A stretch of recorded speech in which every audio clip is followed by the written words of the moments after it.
உலக மக்களுக்கு வணக்கம். இன்னும் 338 ஆண்டுகளுக்கு மட்டுமே பூமிக்கடியில் இருந்து பெட்ரோல், நிலக்கரி, டீசல், கச்சா எண்ணெய்கள் கிடைக்கும். உலக நாடுகள் இப்போதிருந்தே எரிபொருளை மிச்சப்படுத்த பழகிக்கொள்ள வேண்டும். 338 ஆண்டுகளுக்கு மட்டுமே பூமியில் எரிபொருள் கிடைக்கும். எரிபொருள் குறைந்து கொண்டே வருகிறது. எதிர்காலத்தில் மின்சார தேவைகள் அதிகமாகவும் இருக்கும். இதனால் இப்போதிருந்தே உலக நாடுகள் எரிபொருள் பயன்பாடுகளை குறைத்து கொள்ள வேண்டும். அப்படி குறைப்பதன் மூலம் 850 ஆண்டுகளுக்கு இந்த எரிபொருளை பயன்படுத்தலாம். அதற்குள் விஞ்ஞானிகள் உலக நாடுகளில் மாற்று எரிபொருளை கண்டுபிடிப்பார்கள். மக்கள் மிகவும் குறைவாக எரிபொருளை பயன்படுத்த வேண்டும். அது மட்டுமல்லாமல் நிலக்கரி குறைந்து கொண்டே வருகிறது. உலக நாடுகளில் நிலக்கரி உற்பத்தி குறைந்து கொண்டே வருவது. இதனாலும் மின்சார தடைபாடுகள் ஏற்படும். இந்தியாவில் இன்னும் 40 ஆண்டுகளுக்கு பிறகு ஒரு நாளைக்கு 15 மணி நேரம் மட்டுமே மின்சாரம் கிடைக்கும்.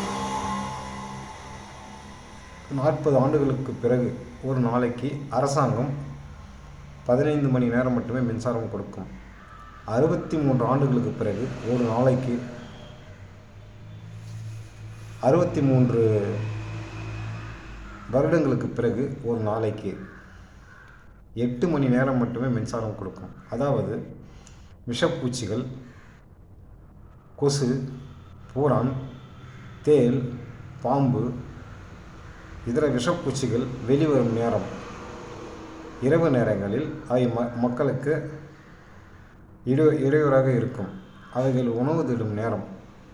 அந்த 8 மணி நேரம் அரசாங்கம் மக்களுக்கு மின்சாரம் கொடுக்கும். அதுவும் குழந்தைகள், கர்ப்பிணி பெண்கள், படிக்கும் பிள்ளைகளுக்காக பயன்படுவதற்காக அந்த அளவு மட்டுமே மின்சாரம் வழங்கப்படும். மக்கள் மாற்று மின்சாரத்தை பயன்படுத்த தொடங்க வேண்டும். அதாவது சூரிய ஒளியிலிருந்து கிடைக்கக்கூடிய மின்சாரத்தை இப்போதிருந்தே மக்கள் தங்கள் வீடுகளில் பயன்படுத்த ஆரம்பிக்க வேண்டும். எதிர்காலத்தில் கண்டிப்பாக மின்சார பற்றாக்குறை ஏற்படும். இன்னும் 40 ஆண்டுகளில் ஒரு நாளைக்கு 15 மணி நேரம் மட்டுமே அரசாங்கத்தால் மின்சாரம் வழங்கப்படும். உலக நாடுகள் மிகவும் மின்சார பற்றாக்குறையால் தவிக்கும்.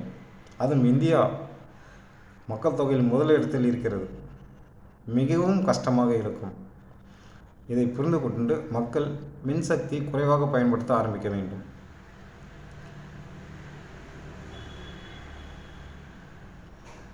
நன்றி, வணக்கம்.